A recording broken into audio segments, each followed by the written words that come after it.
Padre nuestro, en esta mañana para mí y ya de tarde para mis hermanos en Argentina, qué gozo es poder juntarnos y tener camaradería cristiana, Señor, compartir momentos gratos como amigos y hermanos en Cristo y también, Señor, tener el gozo de poder abrir las Sagradas Escrituras para estudiarlas libremente aún, Señor. Te damos gracias por la libertad que tenemos. Padre, nos sentamos como niños a tus pies, reconociendo que somos ignorantes, que no tenemos, Señor, la sabiduría necesaria para poder comprender las profundidades de tu palabra. Así que, Señor, nos sentamos a tus pies para que nos enseñes, para que tu Espíritu Santo sea el que nos guíe a toda la verdad y que nos des, Señor, un corazón humilde que esté dispuesto a ser enseñado y nos des también la voluntad de poner en práctica todo aquello que aprendamos para poder, Señor, vivir muy cerca tuyo y vivir de acuerdo a tu voluntad. Gracias, Padre. En el nombre de Jesús. Amén. Muy bien, terminamos nuestro estudio acerca de la santificación. ¿Hay alguna pregunta que quede en el aire de lo que hablamos? El propósito, mira, el capítulo 3 de Daniel, la historia del capítulo 3, la sección del capítulo 3 que muestra cuando los muchachos son echados en el horno de fuego, es símbolo del tiempo de angustia, específicamente el tiempo de la angustia de Jacob. El propósito de aquella experiencia es que es quemar todo aquello que aún queda en nuestras vidas de dependencia del mundo. Los muchachos fueron atados por Babilonia, manos y pies, fueron atados y echados en el fuego, y lo único que quemó el fuego fue las ataduras de Babilonia. Nada más fue tocado. Ni siquiera olieron a fuego ni a humo, solamente las ataduras. Entonces el propósito de la experiencia de la angustia de Jacob es destruir los vestigios que aún quedan en nuestra naturaleza de dependencia del mundo. Ahora, ¿por qué es que hay una duda? Porque eso muestra que estas personas han llegado a estar tan cerca de Cristo que ellos no ven nada bueno en sí mismos. Entonces, ¿te acuerdas que nosotros hablamos cuando comenzamos a hablar de la justificación por la fe, que en la vida cristiana hay esta tensión? Y la tensión es de que mientras más cerca te encuentras en Cristo, menos confianza tienes en ti mismo. Mientras más hermoso ves a Jesús, más feo te ves a ti. Entonces, nuestra confianza es en Cristo Jesús y no hay confianza en nosotros. Y eso es la experiencia de los 144,000. Cuando están pasando por aquella experiencia, muestra claramente que no hay seguridad alguna en ellos. Y al mirarse a sí mismo, ellos levantan la pregunta: ¿han sido todos mis pecados perdonados? ¿He sido acepto por Dios? Porque ellos no ven nada bueno en sí mismos. Pero a la misma vez hay algo muy hermoso, porque cuando tratan de recordarse de sus pecados, dice la hermana de White, no se acuerdan. No hay memoria de sus pecados. ¿Por qué?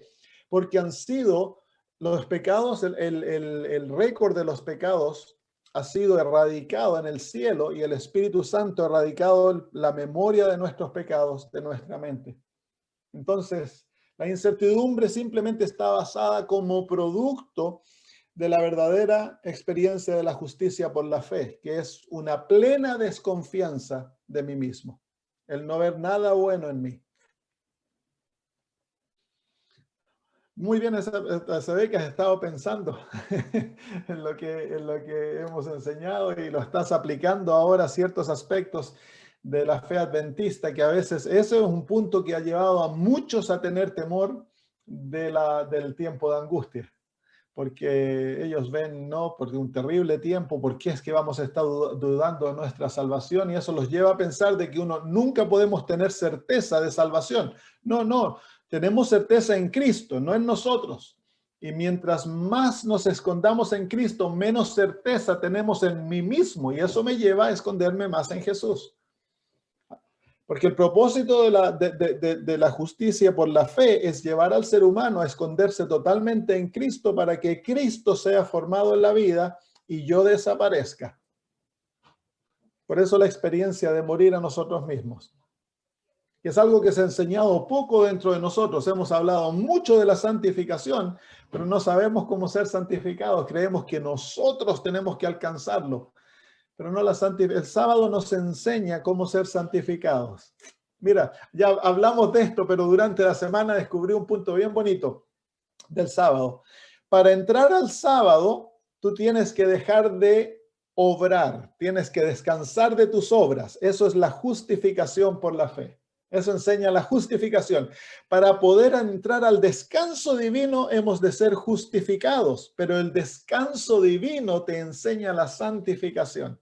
En otras palabras, para poder ser santificados, nosotros primero hemos de experimentar la justificación, que es descanso de nosotros mismos, de nuestros pecados en Cristo Jesús, y aferrarnos a su justicia, a lo que Él ha hecho por nosotros. Nuestra seguridad se encuentra en Cristo, en lo que Él ha hecho y hace por nosotros hoy en el santuario celestial.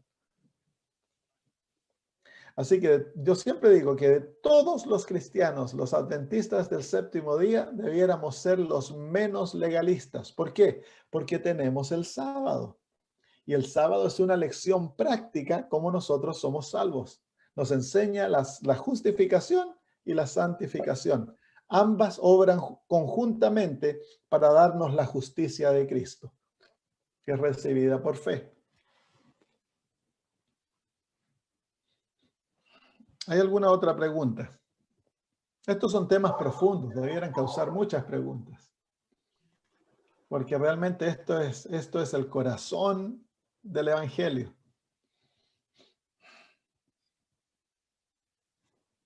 Si no, vamos entonces a pasar a nuestro próximo temario. Vamos a hablar acerca de la oración. Porque la justicia por la fe es producto de una relación con Dios.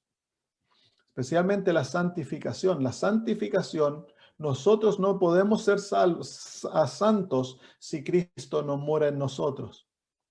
Es por eso que en San Juan capítulo 17 y versículo 3, el Señor Jesús define la vida eterna para nosotros. San Juan capítulo 17 y versículo 3.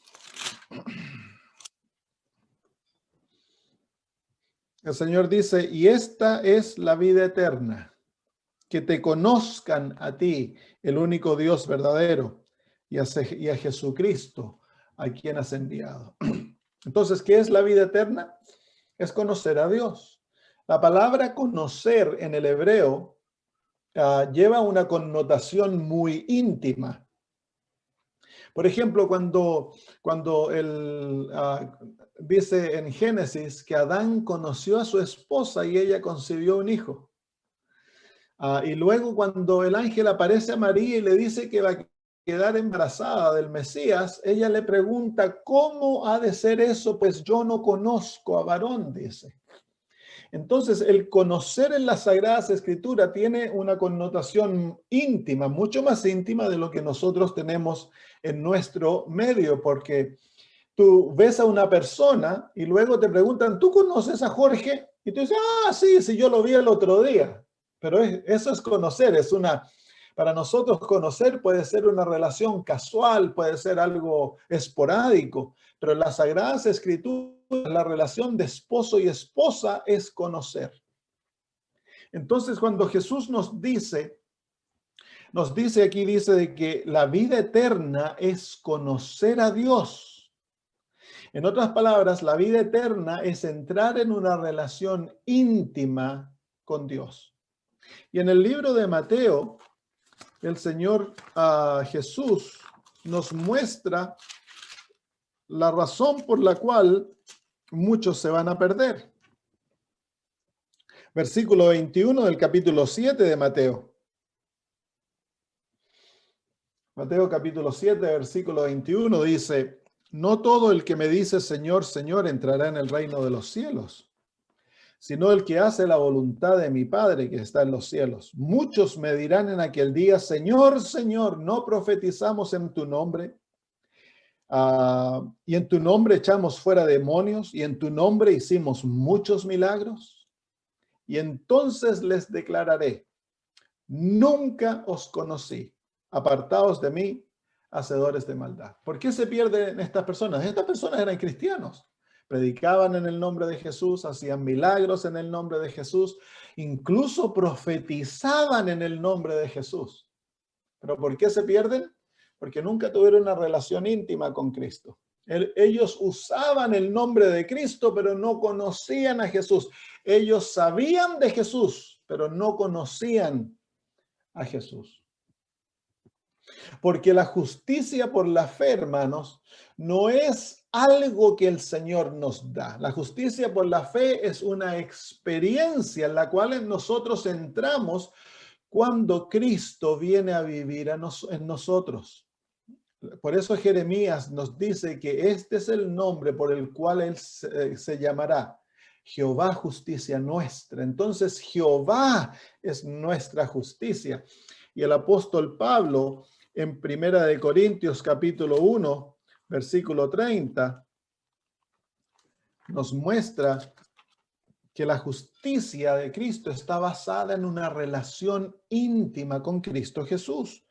Dice, mas por él estáis vosotros en Cristo Jesús, el cual nos ha sido hecho por Dios sabiduría, justificación, santificación y redención. Así que la persona de Cristo es quien es para nosotros sabiduría, justificación, santificación y redención. Si tenemos a Cristo y estamos en una relación viva con Él, Él es todo eso para nosotros. Si tú sabes de Cristo, pero tú no tienes una relación viva con Él, entonces Él no puede ser justicia para ti. Justificación y santificación. Entonces, debemos tener claro de que la justicia por la fe ocurre en el contexto de una relación íntima con nuestro Señor. Entonces, como cristianos, nosotros debemos buscar esa relación y pelear por ella, darle el lugar más importante. Es aquí donde Satanás nos batalla momento a momento en nuestra vida. Satanás entiende muy bien que toda relación está basada en una comunión. Toda relación. La relación de amigos existe en el contexto de comunicación, existe en el contexto de pasar tiempo juntos, existe en el contexto de llegar a tener intimidad, del conocernos, el compartir tiempo juntos, el compartir nuestros problemas, nuestros deseos, todo aquello. La relación de matrimonio mucho más depende del pasar tiempo juntos, de tener intimidad, si no existe eso, la relación se deshace y eventualmente se termina.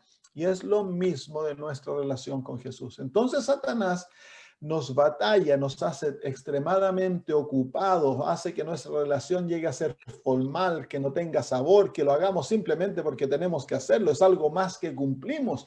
No es una relación viva. Es por eso que el Señor Jesús le dice a los de Efesios, si ustedes vienen al libro de Apocalipsis capítulo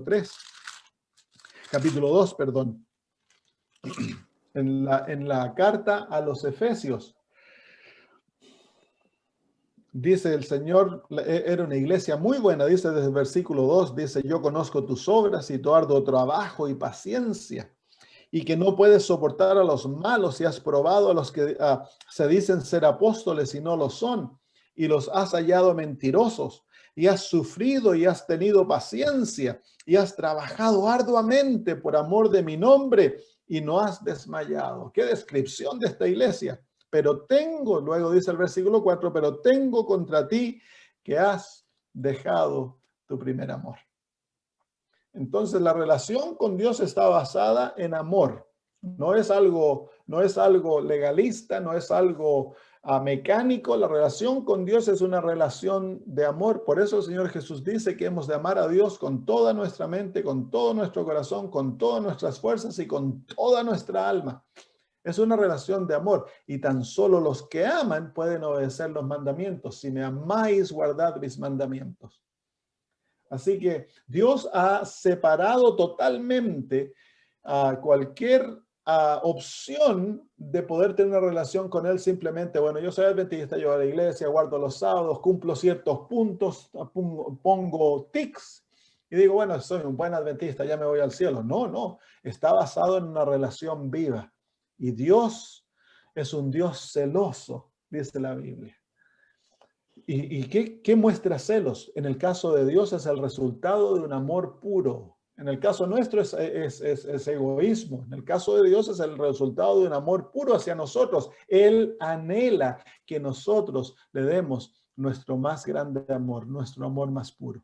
Y aquí se pone triste cuando nosotros perdemos la motivación del amor. La única motivación que Dios acepta para nuestra obediencia es la motivación del amor.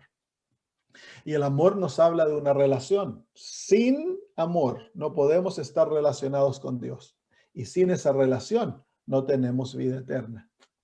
La vida eterna es el resultado de una relación viva con Cristo. Entonces, cuando tú entras en esa relación viva, cuando tú te sometes y te aferras a Cristo Jesús y lo amas de corazón, entonces la vida eterna ha comenzado para ti. Puedes estar viviendo, puedes estar en una cama muriendo de cáncer, pero te entregaste a Cristo, te aferraste a Él y tu corazón le ama de todo corazón. Entonces la vida eterna ha comenzado, porque esa es la vida eterna, el amar a Dios. Ahora, cuando amamos a Dios, entonces el amor naturalmente busca intimidad. Yo a veces como pastor veo jóvenes que están enamorados. Ellos dicen, se quieren casar, están enamorados, pero no pasan tiempo juntos. Él anda por allá, ella anda por allá. Yo les digo, ustedes no están enamorados. Porque cuando yo me enamoré, yo quería pasar con la que ahora es mi esposa, ¿no? María José. Yo quería pasar con ella. No importa que lloviera, truenara, no importa que mi suegra me dijera que no. Yo estaba ahí al pie del cañón para verla. ¿Por qué? Porque es lo natural, el amor anhela intimidad y Dios es un Dios de amor. Él anhela intimidad con nosotros, por eso nos ha invitado a conocerle. Así que la santificación, la justicia que Dios nos otorga es otorgada en el contexto de una relación de amor. Y para que toda relación exista debemos aprender a hablar. Y es aquí donde viene la experiencia de la oración. Sin oración, nuestra relación con Dios tarde o temprano va a fracasar y va a morir como una planta que no se le echa agüita. Así que vamos a ver hoy a la importancia de la oración y cómo la oración pone al alcance de todos nosotros poder ilimitado. Vamos a ver algunos versículos en cuanto a esto. Vengan al libro de Marcos capítulo 9, versículo 23. Marcos capítulo 9, versículo 23.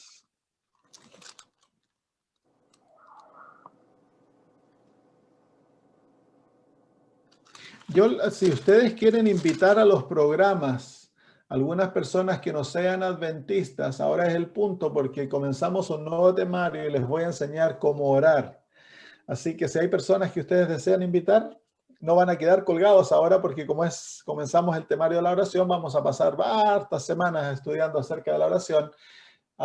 Es una oportunidad en la cual ustedes pueden invitar a otras personas. Marcos capítulo 9 y versículo 23. Dice, entonces Jesús mirando alrededor dijo a sus discípulos, no, ese es 10:23, perdón, 9:23. Dice, y Jesús le dijo, si puedes creer, al que cree, todo le es posible. Si puedes creer, al que cree, todo lo es posible. Esas palabras de Cristo son sorprendentes, ¿no les parece? Son realmente sorprendentes porque dice que para el que cree, todo le es posible. Y si lo ponemos de la parte negativa, nada nos es imposible. Nada, nada es difícil. Porque la fe, ya lo estudiamos, esto nos une a Dios. Es a través de la fe que nosotros tenemos alcance a los graneros de Dios. Todo está al alcance de aquel que tiene fe, pero ¿cómo es que nosotros usamos la fe? Dice la hermana de White que la fe y la oración han de ser usadas juntas, pues son hermanas gemelas, trabajan siempre juntas. Y ahora vamos a pasar estudiando acerca de la oración, porque la oración, la hermana de White la define como el aliento de la vida espiritual. La oración es lo que la respiración, el aire, es para la vida física, la oración lo es para la vida espiritual. ¿Cuánto tiempo puedes tú pasar sin comer? Como 40 días una persona sobrevive sin comer. ¿Cuánto tiempo puedes pasar sin tomar agua? También días. ¿Cuánto tiempo puedes pasar sin respirar en la vida física? Más o menos 10 a 15 minutos una persona ya muere sin respirar. Cortito. Entonces, de todas las funciones de nuestro cuerpo, la más importante es la respiración. Y de todas las áreas de la vida cristiana, la más importante es la oración. Al que ora, todo le es posible. Al que ora con fe. Y el que ora, el que aprende el secreto de la oración y de la oración verdadera, Satanás nunca lo puede separar de Dios. Te pueden quitar las sagradas escrituras, te pueden llevar todos los libros de la hermana White, pero la oración nunca te la pueden robar, hermanos. Y no hay lugar a través del cual tú no puedas estar conectado con Dios. A través de la oración nosotros podemos vivir en la atmósfera del cielo. Es por eso que la oración es tan esencial para la vida cristiana, porque es a través de la oración es como el cordón umbilical cuando el niño está en el vientre de la madre. Si tú cortas el cordón umbilical, ese niño muere. Si tú cortas la oración, ese niño, el cristiano muere. Es esencial, es de absoluta importancia. Nosotros, a los adventistas, no somos muy buenos para orar. Somos buenos para el estudio de la Biblia, especialmente el estudio de las profecías. Las sabemos, las estudiamos. Cuando nos juntamos a estudiar, nos gusta estudiar, se conocen los escritos de la hermana de White, pero el pueblo adventista es un pueblo que ora poco. Y yo pienso que debemos aprender como pueblo a orar mucho, mucho más. Y si aprendemos a orar mucho más, vamos a aprender a tener mucho. Cuando yo era niño, aprendí la lección de la importancia de la oración. Vivíamos en un campo en Chile y estábamos pasando por una sequía muy larga. No había llovido en todo el invierno en Chile. Y en Chile no llueve en el verano. O en esos tiempos, no sé ahora con el cambio climático que ocurre, pero en esos tiempos las estaciones eran bien marcadas. Las últimas lluvias venían a fines de octubre, principio de noviembre, y de ahí ya no llovía hasta a mediados de marzo, principio de marzo. Así que el verano era muy, muy seco, y en el campo teníamos almendros y teníamos viñedos. Y mi tío era ateo. Se acerca a mi papá y le dice: Jorge, ¿sabes? Le dice, si no llueve, vamos a perder las cosechas. ¿Qué podemos hacer? Bueno, mi papá era un hombre que creía en la oración, tenía fe y dice, bueno, voy a llevar este asunto a la iglesia y vamos a orar. Y vamos a pedirle a Dios que derrame lluvia. Mi tío era ateo. Mi tío había sido adventista, pero era ateo. Ahora se había ido a Estados Unidos, había ganado mucho dinero y se olvidó de Dios. Y se rió en la cara de mi papá, le dice, ¿qué va a hacer eso, Jorge? Olvídate. Bueno, le dice, tú vas a ver que Dios nos va a responder y vamos a tener lluvia. Bueno, yo me acuerdo chiquitito, yo haber tenido 6, 7 años. Fuimos a la iglesia, una iglesia que quedaba como 40 kilómetros y mi papá propuso, hermanos, debemos orar para que caiga lluvia, para que no se pierdan las cosechas. Era diciembre. Y se hizo oración, los hermanos se pusieron en campaña de orar, orar, orar. Y más o menos una semana y media después vino una lluvia, pero una lluvia de tal magnitud que llevó todos los caminos del campo, se los llevó, los puentes, los caminos, nos dejó aislados. Y me acuerdo cuando mi tío viene a ver a mi papá y mi papá lo queda mirando y le dice, René, ¿y qué ocurrió? Te reíste de Dios y mira la cantidad de agua que nos envió. Para el que ora, todo es posible. Todo es posible.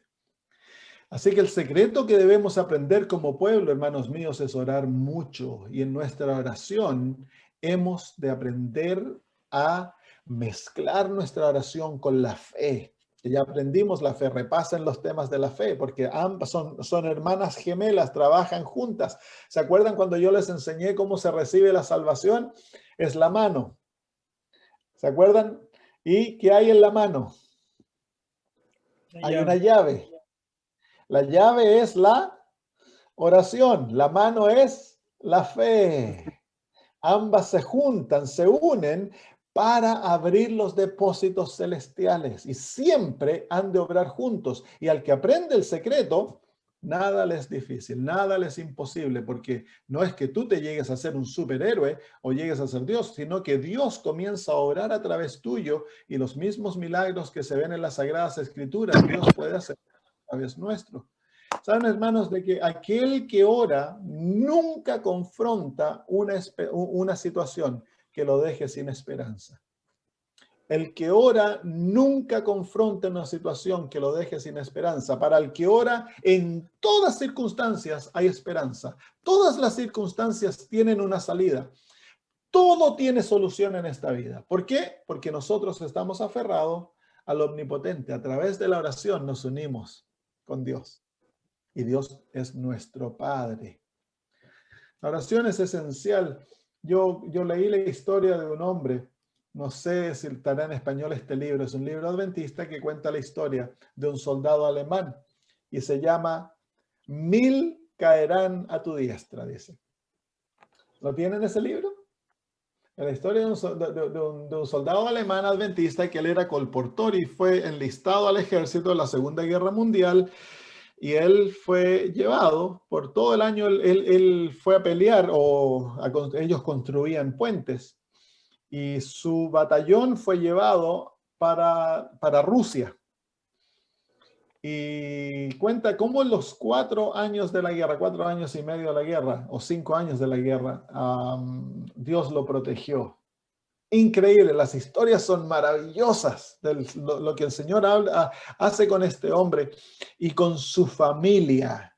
Él tenía esposa e hijos que dejó en Alemania y cómo el Señor no tan solo les proveyó alimento, a él lo sanó, él estuvo a punto de morir una vez, el Señor lo sanó milagrosamente, pero al terminar la guerra, él vuelve a su hogar y se reúne con la familia que estaban viviendo en un campo y van de vuelta ellos vivían en Frankfurt y Frankfurt había sido bombardeado terriblemente, la ciudad entera estaba destruida.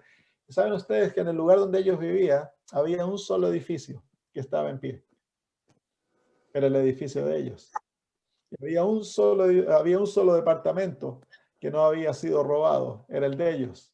Y todas las ventanas no habían sido quebradas con todo el bombardeo durante 6 años, hermanos. Así que el que ora nunca confronta una situación difícil, una situación sin salida. Situaciones difíciles se confrontan, pero el Hijo de Dios, el que está hablando con su Padre diariamente, momento a momento, nunca va a llegar a un punto de desesperanza. Para él, Dios tiene salida para todo. Yo les voy a contar muchas historias de lo que nosotros hemos vivido en nuestra experiencia. Vengan a Filipenses capítulo 4. Aquí el apóstol nos muestra de la manera que los hijos de Dios han de confrontar la vida. Filipenses capítulo 4, versículos 6 al 7. Filipenses capítulo 4, versículos 6 al 7. Leamos desde el versículo 4. Dice, regocijaos en el Señor, siempre. Otra vez os digo, regocijaos. Vuestra gentileza sea conocida de todos los hombres. El Señor está cerca.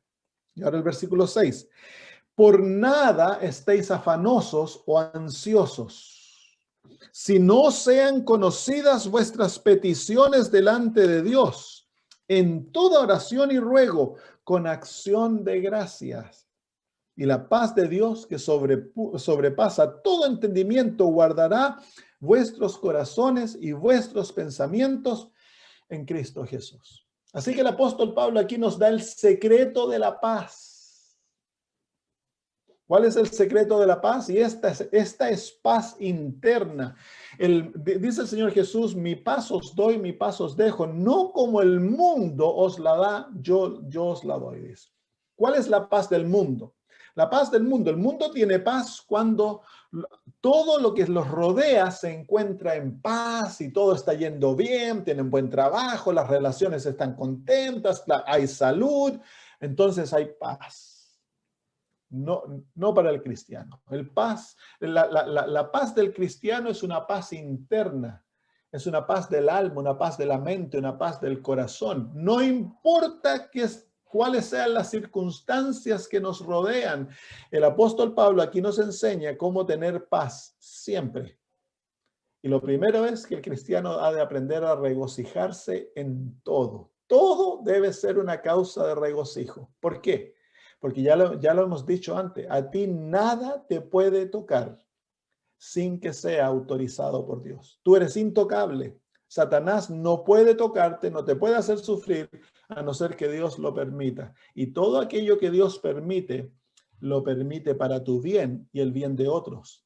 Por lo tanto, ahora las circunstancias difíciles, nosotros ya no las tomamos viniendo de la mano de Satanás, las tomamos viniendo de la mano de Dios, porque es Dios quien lo autorizó, Dios quien lo permitió. Es Dios quien abrió el manto. La justicia es un manto que te cubre, que te protege, es como una armadura.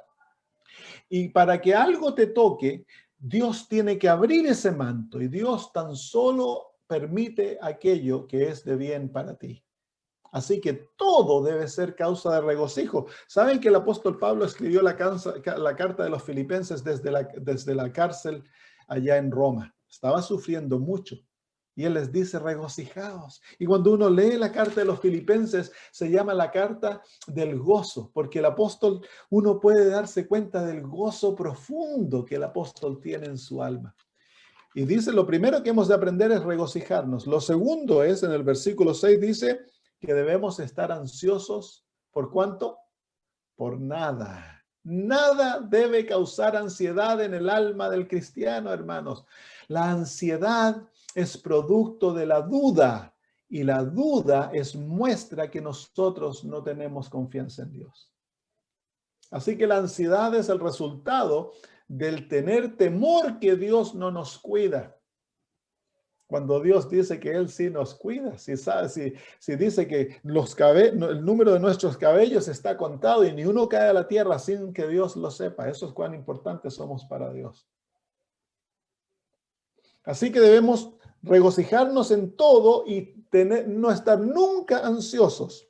Y luego dice, si no, cuando hay problemas, cuando hay dificultades, ¿qué es lo que debemos hacer? ¿Cómo es que el cristiano debe confrontar las circunstancias difíciles?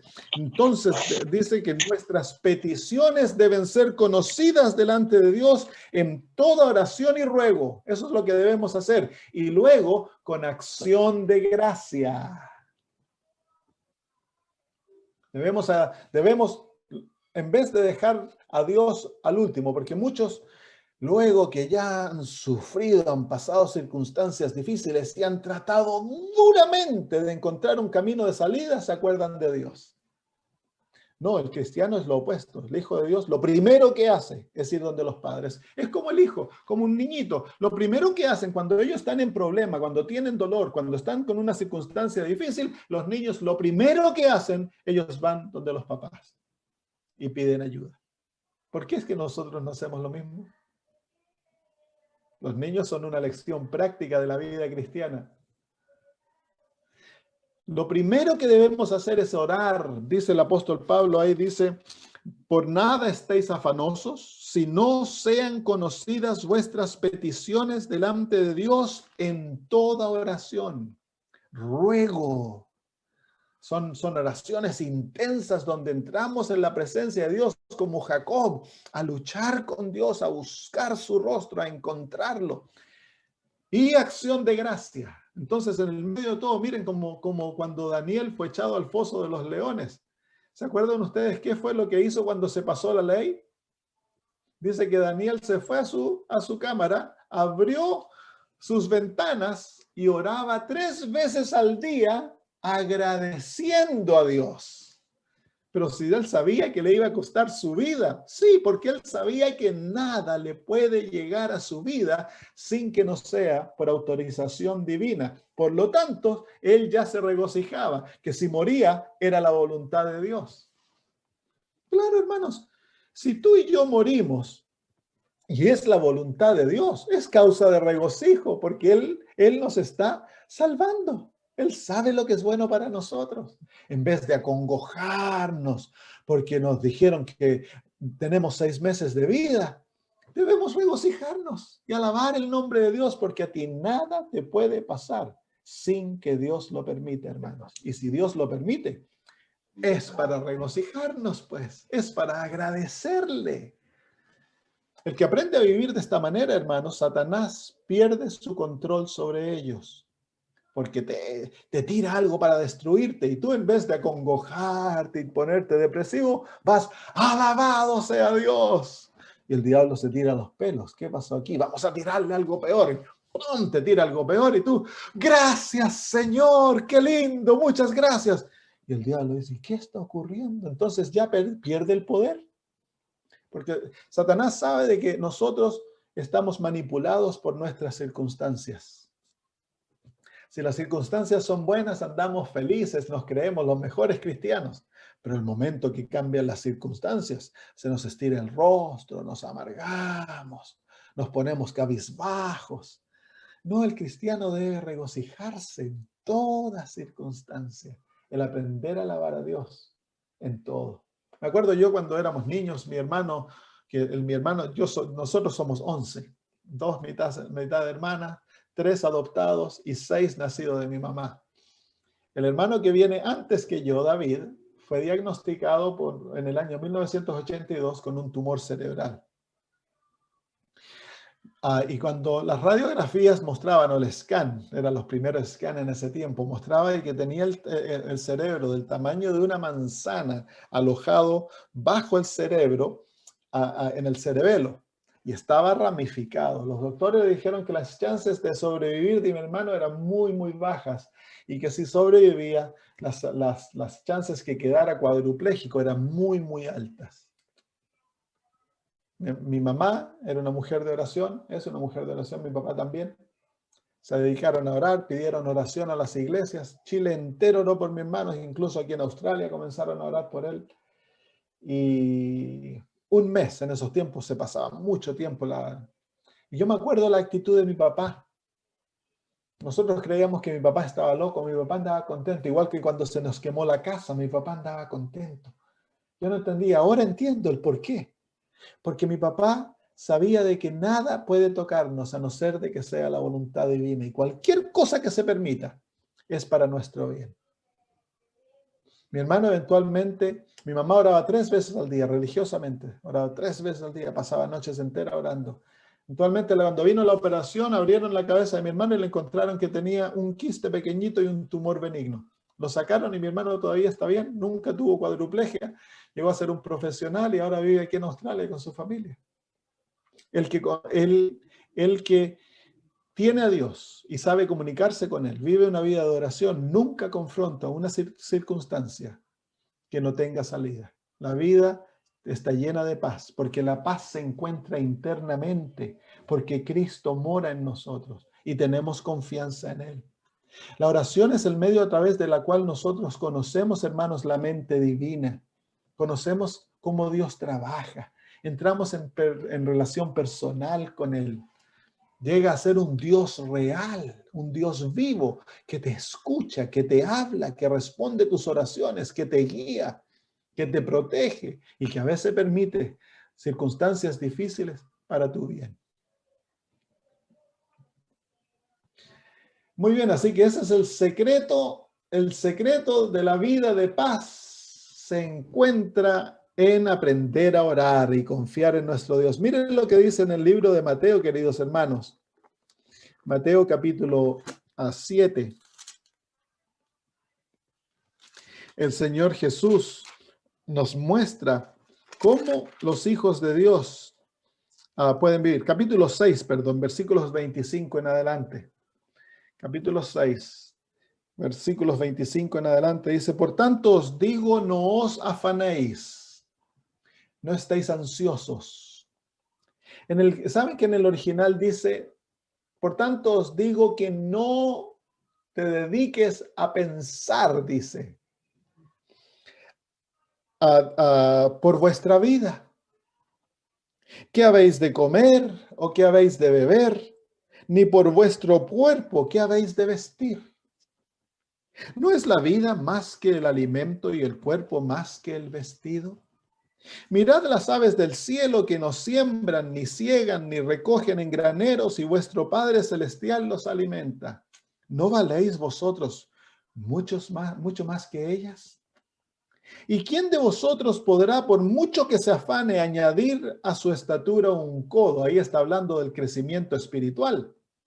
Y por el vestido, ¿por qué os afanáis? Considerad los lirios del campo, cómo crecen, no trabajan ni hilan. Pero os digo que aún Salomón con toda su gloria se vistió así como uno de ellos. Y si la hierba del campo, que hoy es y mañana se echa en el horno, Dios la viste así, ¿no hará mucho más a vosotros, hombres de poca fe? No os afanéis, pues, diciendo qué comeremos o qué beberemos o qué vestiremos. Porque los gentiles o los paganos, los que no conocen a Dios, buscan todas estas cosas. Pero vuestro Padre Celestial sabe que tenéis necesidad de todas estas cosas. Y si Dios sabe que tenemos esa necesidad, ¿por qué nos afanamos? Si Dios es un Dios tan bueno.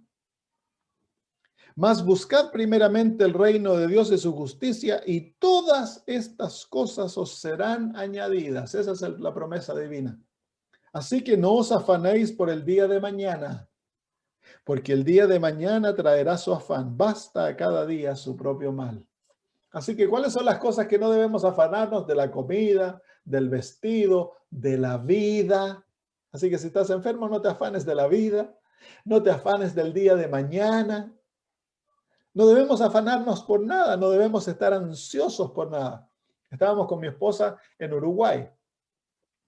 Habíamos ido a hacer campaña a Chile, luego fuimos a Uruguay a hacer otra campaña, a visitar unos parientes, y luego fuimos a Bolivia a hacer también un programa. Y estábamos en Uruguay y el Señor nos proveyó el dinero necesario para no tan solo viajar como familia, sino que también pagar los programas evangelistas.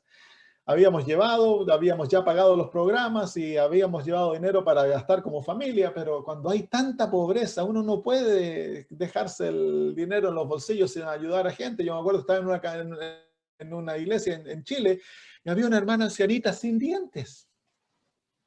La pobre, y le digo, hermana, ¿qué le pasó a sus dientes? Es que no tengo dinero para comprarme placa, hermano.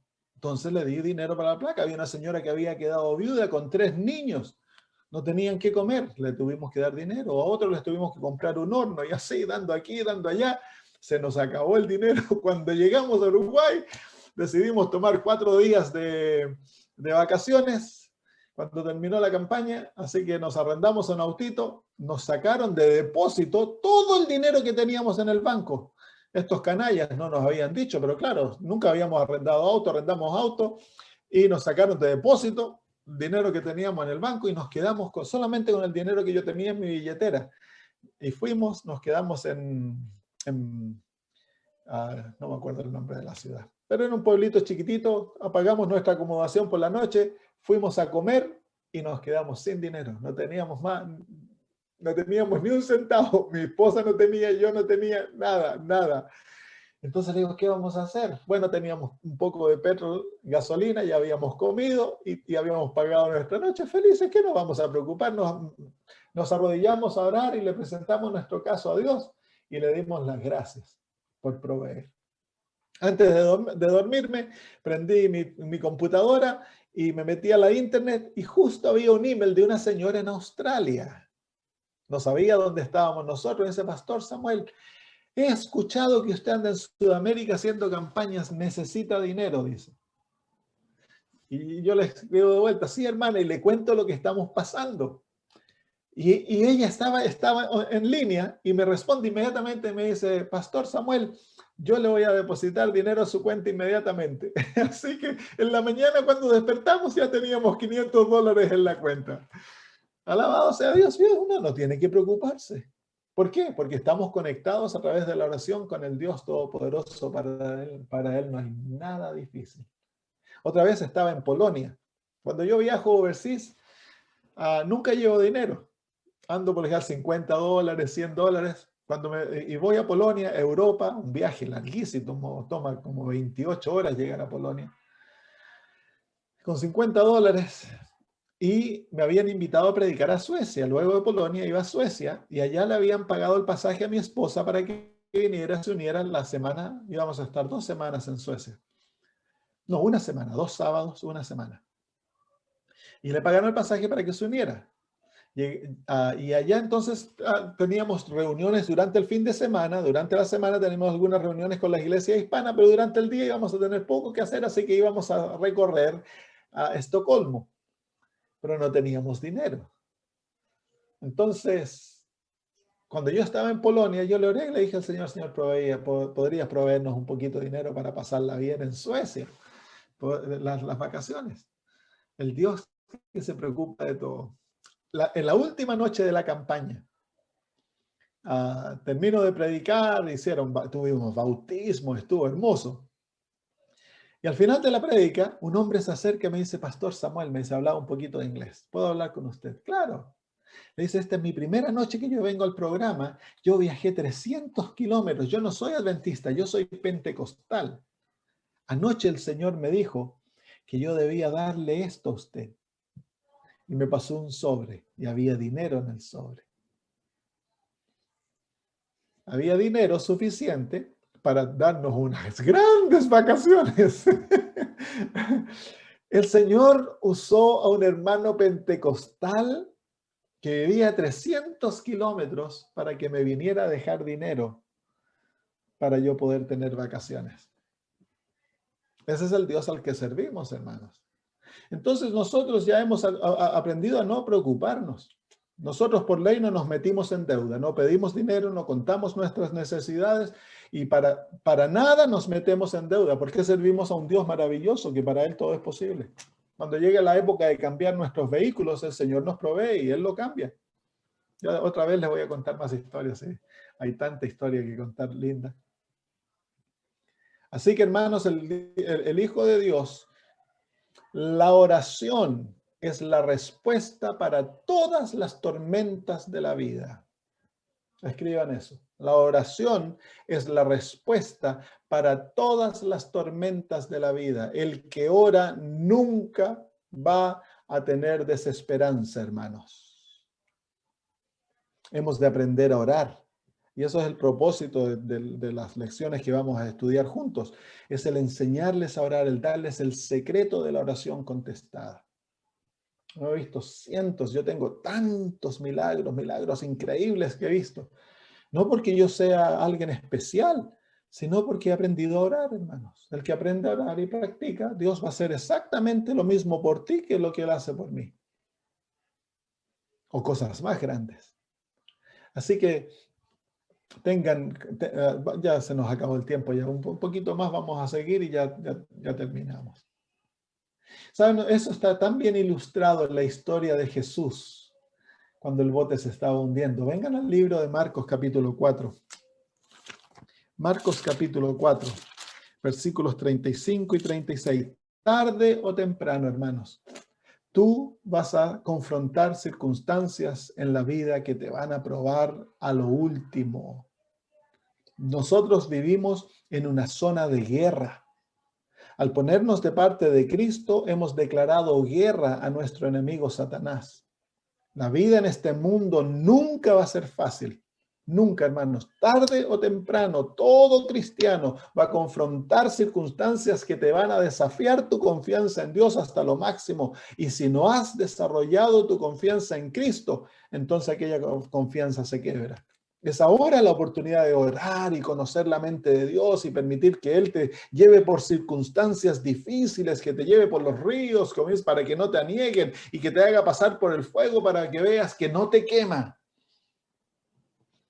Cuando aprendes eso y ves que Dios está al lado tuyo en todas las circunstancias de la vida, entonces la confianza que al principio era un arbolito, como una ramita, así que el viento la batía para todos lados y parecía que se iba a quebrar, pero a medida las tormentas de la vida te van haciendo que el árbol se fortalezca y desarrolle raíces profundas en Cristo, luego no hay tormenta que pueda tumbar el árbol, hermanos. Por eso es importante pasar todos tus problemas con Cristo, aprender a orar, a aferrarte de la mano, a pesar de que no lo sientas, a pesar de que, porque hay otra experiencia que Dios permite. Muchas veces en la vida, cuando estamos pasando por circunstancias difíciles, pareciera que el Señor no responde a nuestras oraciones. ¿Te ha pasado? Pareciera como que el Señor se alejó. Uno no siente a Dios cerca. ¿Por qué Dios permite aquello cuando lo necesitamos tanto? Porque hemos de aprender a vivir por fe pura. Hemos de aprender a vivir por su palabra. Y Él dice que Él nunca nos dejará, nunca nos abandonará, que siempre estará con nosotros. Entonces, cuando pasamos por circunstancias difíciles, hemos simplemente de vivir por la fe, no por sentimientos. Porque Dios no cambia su palabra. Dios no deja de ser Dios por tus problemas, hermanos. Tus problemas no apartan a Dios de ti. Muchas veces los problemas nos apartan a nosotros de Dios, pero no a Dios de nosotros. Dios siempre está junto a nosotros, dispuesto a escuchar nuestras oraciones. Por eso, la respuesta para todas las tormentas de la vida ha de ser la oración, hermanos. Hemos de aprender a orar. Orar mucho. El que ora mucho ama mucho a Dios, porque aprendes a vivir en su presencia. Marcos capítulo 4, versículos 35 al 36 dice, aquel día cuando llegó la noche les dijo, pasemos al otro lado. Y despidiendo a la multitud, le tomaron como estaba en la barca y había también con él otras barcas, pero se levantó una gran tempestad de viento y echaba las olas en la barca de tal manera que ya se anegaba, se estaba hundiendo el barco. ¿Cómo responderías tú? ¿Cómo responderías tú si te está hundiendo el barco en el medio del lago, en la noche, y a lo mejor no sabes nadar? Y él estaba en la popa, la parte de adelante del barco, durmiendo sobre un cabezal. Y le despertaron y le dijeron, maestro, ¿no tienes cuidado que perecemos? Levantándose reprendió él el viento y dijo al mar, calla, enmudece. Y cesó el viento y se hizo grande bonanza. Y les dijo, ¿por qué estáis así amedrentados? ¿Cómo no tenéis fe? Entonces temieron con gran temor y decían el uno al otro, ¿quién es este? Que aún el viento y el mar le obedecen. A ellos les sorprendió el milagro, pero no les sorprendió de primera la actitud de Jesús. ¿Cómo fue posible que Jesús durmiera cuando el barco se estaba hundiendo? Hay varias lecciones. Jesús podía dormir porque fíjense que Jesús a ellos les dijo, antes de que comenzara la tormenta, antes de que comenzara el problema, Jesús les dijo, versículo 35, pasemos al otro lado. Así que estaba garantizado que iban a pasar al otro lado porque Él les había dicho, les había dado su palabra que vamos al otro lado. Ese barco podría haber sido el primer submarino y ellos habrían llegado al otro barco. Era imposible de que ese barco se hundiese y que los apóstoles y Jesús se murieran porque Jesús ya había dicho, vamos al otro lado. Entonces los apóstoles podrían haber confrontado la tormenta cantando y regocijándose en el Señor, en vez de estar desesperados. ¿Por qué estaban desesperados? Porque les faltó la fe. ¿Por qué es que Jesús dormía? Porque Él tenía plena fe en su Padre. Jesús sabía que a Él nada le podía pasar a no ser que el Padre lo permitiera. Y si el Padre lo permitía, Él estaba feliz. Jesús dormía. En el medio de la tormenta, Jesús dormía. ¿Cuándo se acabó la tormenta? Una lección. Los apóstoles, en el medio de su desesperación, cuando ya habían llegado a la conclusión que se hundían y se morían porque todo lo que ellos habían podido hacer no les funcionó. Como pescadores, estos hombres habían crecido en ese lago, lo conocían como la palma de su mano, habían confrontado tormentas, ellos se creían capaces de sobrevivir la tormenta, pero esta tormenta fue más allá. Estaban desesperados y ahí se acuerdan de Jesús y le oran. Pero le oran a gritos, pero le oran. Y van y le dicen, ¿qué le dicen? Señor, le dice. Ahí le dicen el versículo 38, y le despertaron y le dijeron, Maestro, ¿no tienes cuidado que perecemos? Esa es oración. Si oración es hablar con Cristo. Muchas veces nosotros pensamos en la oración en forma formal. Las manos juntas, los ojos cerrados.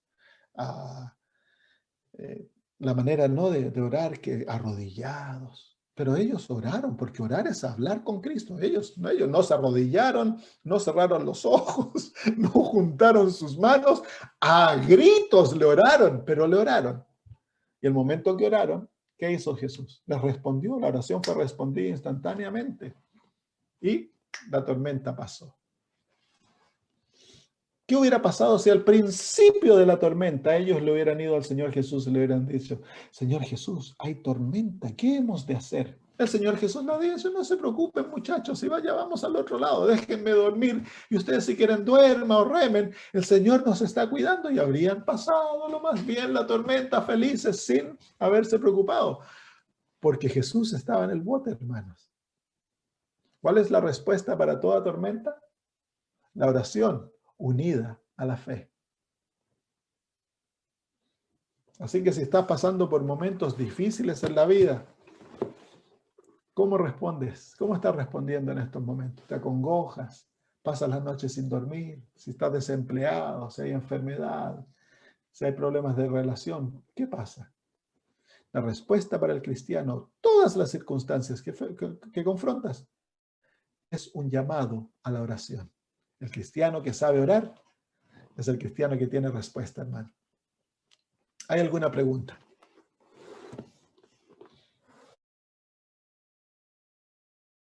Ningún niño nació corriendo y hemos de aprender a orar. Por eso el Señor Jesús le dijo, ¿cómo se llama? A los discípulos le dijeron al Señor, enséñanos a orar. Cuando vieron la vida de oración de Jesús, los discípulos anhelaron orar como Cristo. Y nosotros hemos de pedirle al Señor Jesús, enséñanos a orar. Y mientras más tiempo pasemos con Cristo en oración, la oración se vuelve más hermosa, más abierta. Llega a ser algo tan maravilloso de lo cual uno desea estar siempre en comunión con Cristo.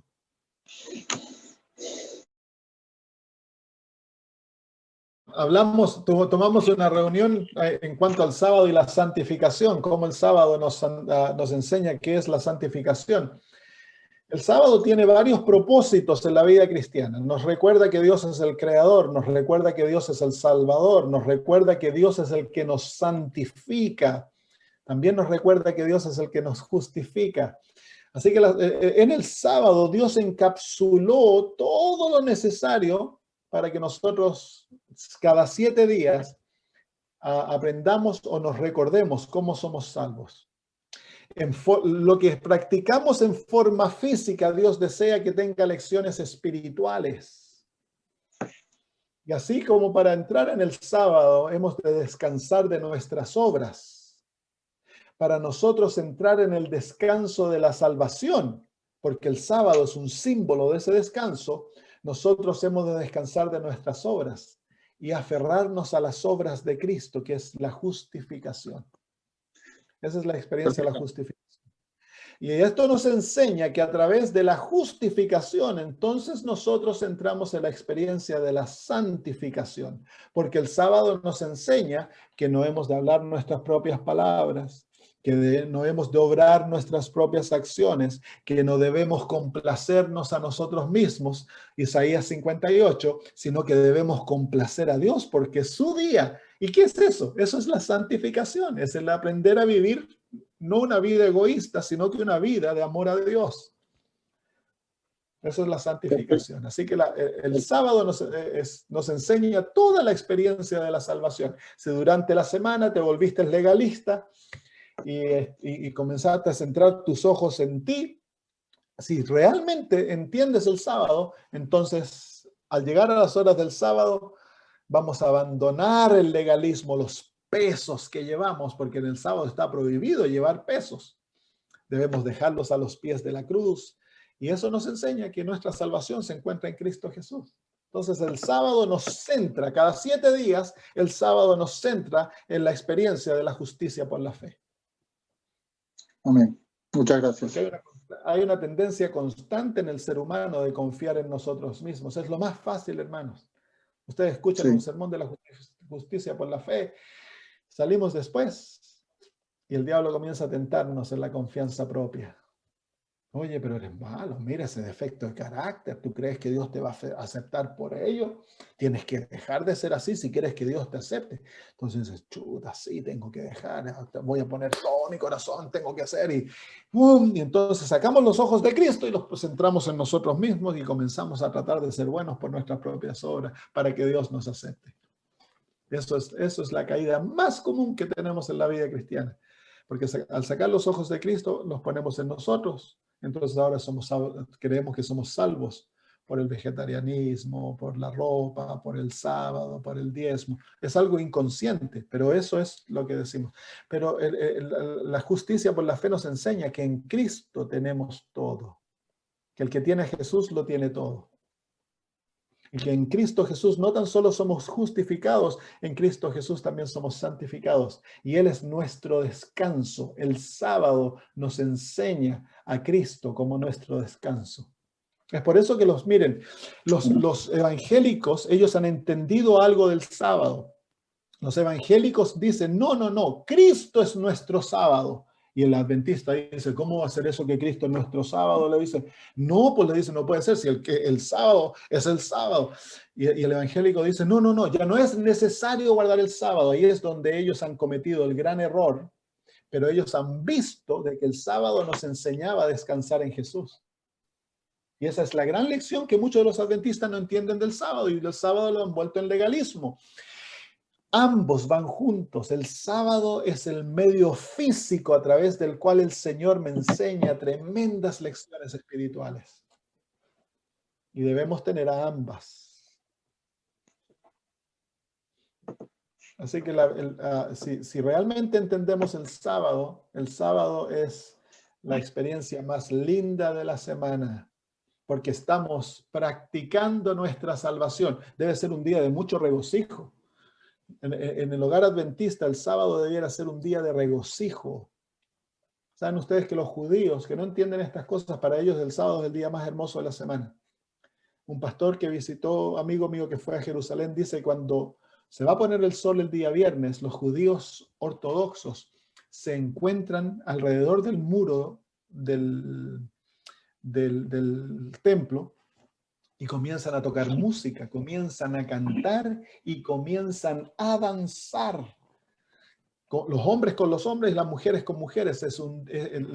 Cuando le dan la bienvenida al sábado es un momento, pero de mucho regocijo. Y cuando despiden el sábado es un momento triste. Les duele despedir el sábado. Nosotros debiéramos hacer eso. El sábado, la hermana Guay dice, debe ser el día más lindo de la semana. Comida especial, ropa especial, todo especial para el sábado. Pero nosotros los adventistas nos hemos vuelto como los judíos y hemos hecho del sábado un día de peso. Lo hemos definido por lo que no se puede hacer. No puede hacer esto, no puede hacer lo otro, no puede hacer lo otro, no puede hacer lo otro, no puede hacer aquí. Y hemos hecho del sábado simplemente el día que no se puede. Cuando el sábado debiera ser el día que se puede. ¿Qué es lo que se puede hacer? Bueno, podemos dejar de trabajar para pasar con Cristo, para ir a la iglesia, para estar juntos, salir a caminar, hacer cosas lindas el día viernes, en la noche. Yo cuando era niño, el día viernes de noche era el día que jugábamos como familia. Comíamos y luego nos poníamos a jugar con los niños y pasábamos horas jugando. El sábado ha de ser el día más lindo de la semana. Y debemos intencionalmente hacerlo. Gracias, muy bien, pastor. queridos hermanos, nos acabó el tiempo. Un abrazo para todos. Y para aquellos que se nos unen el jueves o el miércoles para ustedes, nos vemos mañana. Ok, oremos. Padre maravilloso, en estos momentos te agradecemos por la invitación tan linda, Señor, que nos has dado de poder caminar nuestra vida junto contigo, Señor. Tenemos una invitación abierta a través de la oración, Señor, de aferrarnos de tu mano y hacerte a ti nuestro mejor amigo. Un compañero, Señor, que nunca nos dejas, nunca nos abandonas. Y nos prometes, Señor, que así como Jesús durmió en la tormenta, nosotros podemos pasar nuestras tormentas, Señor, con gozo, con paz, con plena certeza de que tú estás al lado nuestro. Enséñanos, Señor, a orar. Haz que seamos, Señor, un pueblo de oración, que nuestra vida esté caracterizada por nuestro anhelo de orar contigo. Gracias, Señor, en nombre de Jesús. Amén. Les cuento una historia antes que se vayan. Amén. Los cristianos de Moravia, que eran unos cristianos alemanes, ellos hicieron un pacto con Dios al fin de los 1700. Ellos hicieron un pacto con Dios que por 100 años ellos iban a orar cada hora. Por 100 años iban a orar cada hora, día y noche. Tomó generaciones. Saben que es gracias a estos cristianos de que los adventistas existimos. De ellos salieron los metodistas. Ellos fueron los que llevaron a la conversión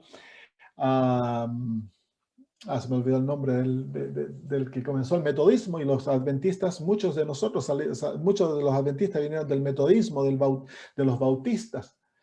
¿Sabían ustedes que estas personas desarrollaron una relación tan cerca con Cristo que para predicar el Evangelio, ellos enviaron misioneros a todo el mundo? Y muchos de esos misioneros, para predicar el Evangelio entre esclavos, ellos se vendían como esclavos a una vida de esclavitud para poder alcanzar a aquellos esclavos y alcanzar a los dueños de los esclavos. Y todo comenzó por un reavivamiento en cuanto a la oración. Y en ese reavivamiento ellos se sometieron a orar por 100 años. Esa fue una reunión de oración que duró 100 años, ininterrumpida. 24 horas al día oraban en la hora. ¡Qué increíble! El poder que recibieron fue increíble y tuvieron un tremendo efecto en todo el mundo. Ellos influenciaron el mundo entero para Cristo. Yo pienso que como adventistas, si queremos que se acabe nuestro mensaje, debiéramos preocuparnos de la oración, hermanos. Someternos a orar y encontrar a Cristo y luchar con Él para que nuestro mensaje tenga poder. Porque nuestro mensaje no tiene poder, hermanos. Así que los insto a la oración. Que el Señor los bendiga. Un abrazo para todos.